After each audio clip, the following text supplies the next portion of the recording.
શા માટે? શું નામ તારું? ગીતા. તે જ્ઞાન લીધું છે કે નથી લીધું? તો કે જે જ્ઞાન લીધું છે એટલે તને જે વ્યવહાર થાય છે એ દેખી રીતે તને ઈર્ષા લાગે છે. વાત સમજે કે ના સમજાય? પણ તે જ્ઞાન લીધેલું છે એટલે બાય રિલેટિવ પણથી શું નામ? હેતા. અને બાય રિયલ પણથી શુદ્ધાત્મા, બે જુદા પડી ગયા. હવે મારું નામ હેતા અને હું જ હેતા છું, તો પછી ત્યાં ઈર્ષા કહેવાય તમારે? તો હવે ઈર્ષા નથી, ઈર્ષાનું રિઝલ્ટ છે, પરિણામ છે. એટલે પરિણામ છે એ આ ભાવનું હોય કે પહેલાના ભાવનું હોય? પહેલાના ભાવ છે. પણ આ ભાવમાં તું શુદ્ધાત્મા છું કે ઈર્ષા છું? શુદ્ધાત્મા છું. આ સમજે ને? એટલે અત્યારે ઈર્ષા નથી, પણ તને ઈર્ષા લાગે છે. અત્યારે જે પરીક્ષા આપી છે એનું રિઝલ્ટ છે, એટલે પરિણામ છે, ફળ છે, બીજ નથી. પહેલા હું જ ઈર્ષા છું એવું હતું, એવું તારું જ્ઞાન હતું, તો પછી એની અંદરથી તમારે અજ્ઞાન ઉભું થાય. અજ્ઞાનના આધારે રાગદ્વેષ ઉભા થાય. રાગદ્વેષના આધારે ક્રોધમાન ઉભો થાય. એમાં તમારે ઈર્ષા રીફાઈ ઉભી થાય, કમ્પેરિઝન થાય, કોમ્પિટિશન થાય. વાત સમજાય કે ના સમજાય? પણ બાય રિલેટિવ પરથી ઈર્ષા છું, બાય રિયલ પરથી શુદ્ધાત્મા છું.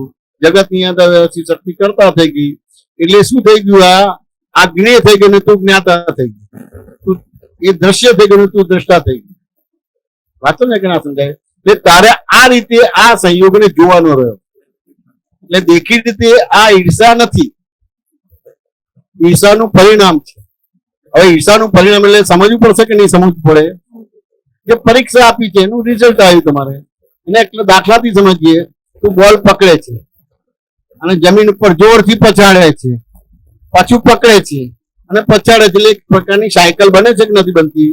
એટલે અજ્ઞાન થયું ને એના આધારે રાગદ્વેષ થાય છે, ક્રોધમાનમાં લોભ થાય છે, અને પછી એમાં ઈર્ષા હરીફાઈ, કોમ્પિટિશન, કમ્પેરિઝન બધું થાય છે. વાત સમજાય કે ના સમજાય?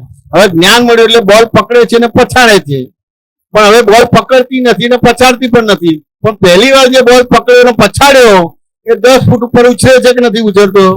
હવે તું પકડતી નથી એટલે ફરતીથી જમીન પર પટકાશે તો 11 ફૂટ ઉછળશે કે 9 ફૂટ ઉછળશે? પછી 9 ફૂટ નીચે આવશે તો 9 ફૂટ ઉછળશે કે 8 ફૂટ ઉછળશે?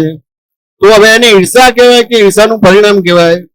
એટલે 5-10 વાર ઉછળશે પછી એના મેં શાંત થઈ જશે. તો એને સુધારવાનું છે કે જોવા જાણવાનું છે? વાત સમજાય કે ના સમજાય?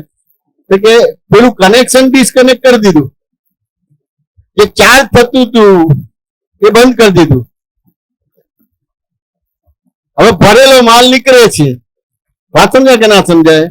તો ભરેલો માલ તો રિલેટિવ છે કે રિયલ છે? તો હવે રિલેટિવ છે એટલે કાયમી છે કે ટેમ્પરરી છે? એ સંયોગી છે કે અસંયોગી છે? સંયોગી છે. વાત સમજાય ને? સંયોગ વિયોગી સ્વભાવ ના હોય કે નહીં? એનો વિયોગ કરવો પડે કે જોયા જાણે એટલે વિયોગ થઈ જાય?